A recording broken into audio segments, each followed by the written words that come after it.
All right, this is section 6-2, properties of parallelograms. So let's start with some vocabulary. So supplementary angles are two angles whose measures sum to be 180 degrees. Suppose x and y are supplementary. If the measure of angle x is 75, then the measure of angle y has to be 105. A linear pair is supplementary. Angle AFB and angle EFD at the right are supplementary. All right, so consecutive items follow one after another in uninterrupted order. Consecutive angles of a polygon share a common side. Examples, the numbers -3, -2, -1, 0, 1, 2, 3 are called consecutive integers. The letters A, B, C, F, P are not consecutive letters of the alphabet. All right. So use the diagram to the right. We're going to draw a line from each angle in column A to a consecutive angle in column B. So which is consecutive to A? Well, F is consecutive to A. Which is consecutive to C? Well, D is. And D is consecutive to E. Okay. So what are the next two consecutive months? January, February, March, April, May, and June. December, November, October, September, August, and July.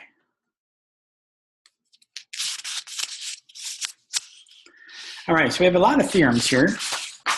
Theorem 6-3 says if a quadrilateral is a parallelogram, then its opposite sides are congruent. If a quadrilateral is a parallelogram, then its consecutive angles are supplementary. If a quadrilateral is a parallelogram, then its opposite angles are congruent. And if a quadrilateral is a parallelogram, then its diagonals bisect each other. So we're going to use the diagram at the right for exercises 10 through 12. 10, mark parallelogram ABCD to model theorem 6-3 to 6-5. All right, so we have parallelogram, opposite sides are parallel. So in 6-3, if a quadrilateral is parallelogram, then opposite sides are congruent. So that means this is congruent to this, and this is congruent to this. All right, then consecutive angles are supplementary, so I can't really mark that.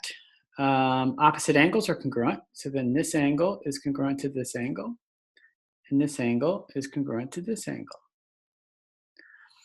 And the diagonals bisect one another, so then this would equal this, and this would equal this. All right, so number 11, line segment AE must be congruent to line segment CE. And then line segment BE must be congruent to line segment DE. All right. So using consecutive angles. So suppose you want to adjust the lamp so the measure of angle S is 86 degrees. What is the measure of angle R in the parallelogram PQRS? All right, so we know R and S are consecutive angles. So they are supplementary, which means when I add them together, they must add to be 180 degrees. So let's set that up. Measure of angle R plus measure of angle S, which is 86, must equal 180. I'm going to subtract 86 from both sides, so I get the measure of angle R must equal 94. So the measure of angle R is 94. All right, so let's complete this proof. All right, use a diagram to the right. We're given the parallelogram ABCD. So since I know it's a parallelogram, I know a lot of stuff about this. Opposite sides are congruent, opposite sides are parallel, opposite angles are congruent, all that fun stuff. And I'm also told that AK is congruent to MK. We want to prove that angle BCD is congruent to angle CMD. So circle the justification for triangle AKM. Well, AKM is an isosceles triangle. So we know AK is congruent to MK. That was given. We also know angle DAB is congruent to angle CMD because opposite angles opposite congruent sides of a triangle are congruent. We also know angle BCD is congruent to angle DAB because opposite angles of a parallelogram are congruent. So we know angle BCD must be congruent to angle CMD by the transitive property of congruence. Okay, so let's use some algebra. Excuse me. So circle the reason that we know PT is congruent to TR and ST is congruent to TQ. Well, because diagonals of a parallelogram bisect each other. So cross out the equation that is not true. Well, this one's not true. So the rest of them are true. So let's find the value of x. So I would use this equation, 3 times the quantity x plus 1 equal minus 7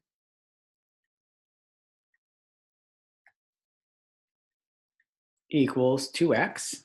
Distributing, we have 3x plus 3 minus 7 equals 2x. Simplifying, we have 3x minus 4 equals 2x. And then just moving some things around, we get x equals 4. Now let's find value of y. So let's use this equation. Y equals x plus 1. We solved for x in the previous equation, so let's substitute that in. So we get y equals 5. All right, now let's find PT. So we know PT must equal 3 times 5 minus 7. So we get 15 minus 7, and we get 8. ST, we know, equals 4 plus 1, which equals 5. PR is 2 times 8, which is 16. And SQ is 2 times 5, which equals 10. So explain why you do not need to find TR and TQ after finding PT and ST. Okay.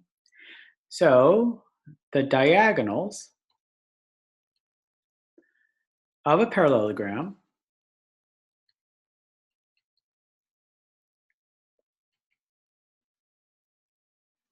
bisect each other.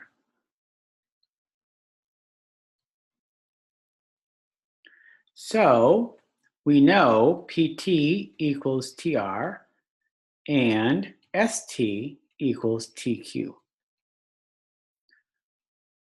Okay. So new theorem, theorem 6-7. If 3 or more parallel lines cut off congruent segments on one transversal, then they cut off congruent segments on every transversal. So if I know that we have 3 parallel lines, and I know that AC is congruent to CE, then I also know BD must be congruent to DF.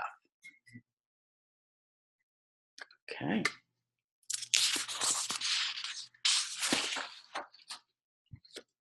Problem 4. All right, so we know all these are parallel lines, and we know EF is equal to FG, which is equal to GH, which is all 6. And we know AD, the whole length here, is equal to 15. What is CD? So we know the parallel lines cut off segment on transversal EH.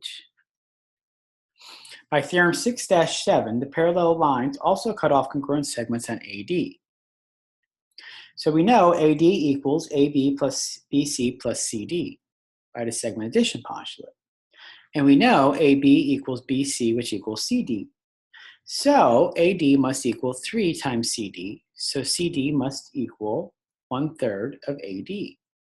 If I know AD is 15, I know CD is 1/3 of 15, which equals 5.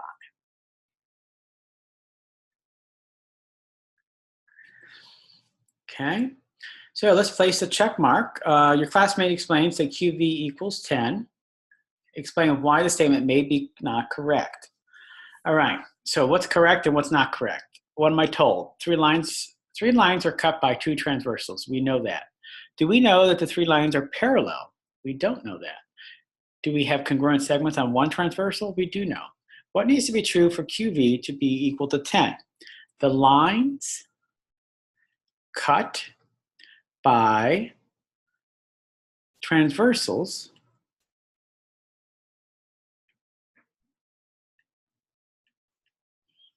need to be parallel.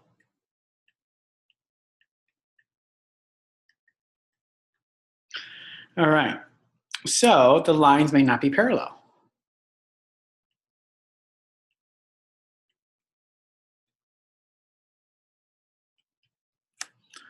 And that is it for this section.